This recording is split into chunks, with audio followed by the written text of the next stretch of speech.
குறுவை நெல் சாகுபடிக்காக கல்லணை திறக்கப்படுகிறது.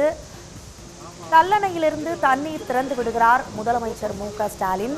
இன்று தஞ்சையில் உள்ள கல்லணையில் 5 லட்சம் ஏக்கர் பரப்பிலான குறுவை சாகுபடிக்காக நீர் திறக்கப்படுகிறது. இதனை நாம் தற்போது அண்மை செய்தியாக பார்த்துக் கொண்டிருக்கிறோம். குறுவை நெல் சாகுபடிக்காக கல்லணை திறக்கப்படுகிறது.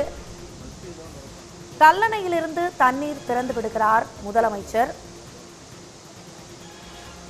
5 லட்சம் ஏக்கர் பரப்பிலான குறுவை சாகுபடிக்காக இன்று நீர் திறக்கப்படுகிறது. தஞ்சையில் உள்ள கல்லணையில் குறுவை நெல் சாகுபடிக்காக திறக்கப்படுகிறது. கல்லணையிலிருந்து தண்ணீர் திறந்து விடுகிறார் முதலமைச்சர்.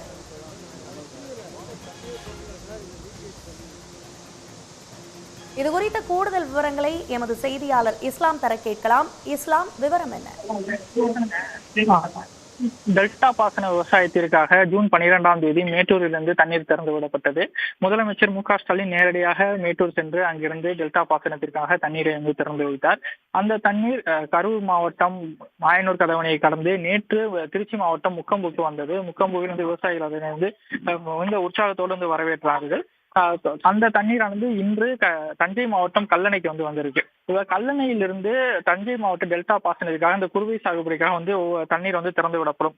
கல்லணையிலிருந்து கல்லணை கால்வாய், காவேரி, கொள்ளிடம் மற்றும் வெண்ணாறு இந்த 4 பகுதிகளுக்கு இந்த தண்ணீர் பிரித்து அனுப்பப்படும். இந்த தண்ணீரின் மூலம் தஞ்சை, திருவாரூர், நாகை, மயிலாடுதுறை, அரியலூர், புதுக்கோட்டை உள்ளிட்ட மாவட்டங்கள் பாசன வசதி பெறும். அந்த வகையில இன்று 2 நாள் கள ஆய்வுக்காக முதலமைச்சர் மு.க.ஸ்டாலின் திருச்சி வந்தார். தஞ்சையில் நடைபெறும் 2 நாள் கள ஆய்வுக்காக இன்று மதியம் திருச்சி வந்தார். திருச்சியிலிருந்து தஞ்சை மாவட்டம் கல்லணைக்கு வந்த முதலமைச்சர் இன்னும் தற்பொழுது இந்த கல்லணையிலிருந்து டெல்டா பாசனத்திற்கான அந்த தண்ணீரை திறந்து வைக்க உள்ளார். இந்த தண்ணீர் திறக்கப்பட்ட பின்பு இது கடைமடை வரை சென்று செல்வதற்கான அனைத்து ஏற்பாடுகளும் செய்யப்பட்டுள்ளது. குறிப்பாக கிட்டத்தட்ட ஒரு 6 லட்சம் ஏக்கர் பாசன வசதி பெறும் வகையில அனைத்து விதமான ஏற்பாடுகளும் செய்யப்பட்டிருக்கு. நான் ஏற்கனவே குறிப்பிட்ட போல கல்லணையிலிருந்து நீங்க தண்ணீரை பிரித்து அனுப்பக்கூடிய இடமாக தான் இந்த கல்லணை இருக்கு. அந்த வகையில இந்த காவிரி நீரை காவிரி, கல்லணை கால்வாய், கொள்ளிடம் மற்றும் வெண்ணாறு இந்த 4 பகுதிகளுக்கு பிரித்து அனுப்பப்படும். இந்த பிரித்து அனுப்பக்கூடிய நீர் தான் இந்த டெல்டா பாசன விவசாயத்திற்கு பயன்படும். அந்த வகையில இந்த முதலமைச்சர் நேரடியாக இந்த கல்லணையை திறந்து வைப்பது விவசாயிகள் மிகுந்த மகிழ்ச்சியா இருந்திருக்காங்க. அதுவும் குறிப்பாக உரிய நேரத்துல மேட்டூர்ல தண்ணீர் திறக்கப்பட்டது. அதே போல இங்க கல்லணையில தண்ணீர் திறக்கப்படுவது உரிய நேரத்தில் அவர்கள் விவசாய மேற்கொள்வதற்கான இந்த நெல் சாகுபடி செய்வதற்கான அனைத்து ஏற்பாடுகளும் செய்யப்பட்டுள்ளதால் விவசாயிகள் மிகுந்த உற்சாகத்தில் இருக்காங்க. இந்த நிகழ்ச்சியில அமைச்சர்கள் கே.என். நேரு, அன்பில் மகேஷ் பொய்யாமொழி, எஸ்.எஸ். சிவசங்கர், கோவி செழியன், ரகுபதி உள்ளிட்டோர் கலந்துட்டு இருக்காங்க. அதே போல சட்டமன்ற உறுப்பினர்கள், நாடாளுமன்ற உறுப்பினர்களும் இந்த நிகழ்ச்சியில் கலந்துட்டு இருக்காங்க.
5 லட்சம் ஏக்கர் பரப்பிலான குறுவை சாகுபடிக்கு நீர் திறந்து வைக்கப்பட்டது.